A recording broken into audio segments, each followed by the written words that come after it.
New Zealand's population growth has slowed significantly since 2018 and it's getting older and more diverse. Last year's census results are out, showing the resident population has grown by nearly 300,000 to sit at just under 5 million. That's a 6.3% rise compared to more than 10% in the previous census.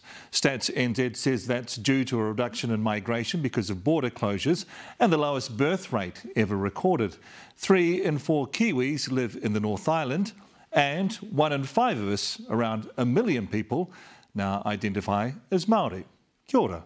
Alexa Cook has more.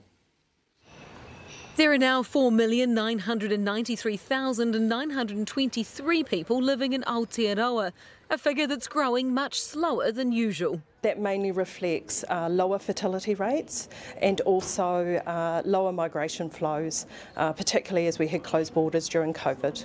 The number of births per woman has fallen to a record low of 1.52, while the age and diversity of our population has increased. We've seen the number of people identifying as European, that's fallen to be about 2/3. This map shows what regions have seen the largest growth.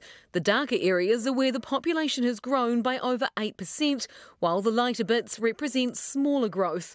Tasman saw the biggest jump, up 10.3% in 5 years to nearly 58,000, while Wellington had the smallest, of just 2.8% to almost 521,000 people. No, not surprised at all. Maybe it does speak to financial hardship. I mean, I would love for it to be able to grow more because Wellington is a really awesome place to be. I know there's a lot of people moving over to the Wairarapa, myself included. Wellington's become a lot smaller. That's not an issue for Māori. Their numbers are growing at twice the rate of the overall population to nearly 1 million. At a national level, you can see the transformative shift that is coming for this country.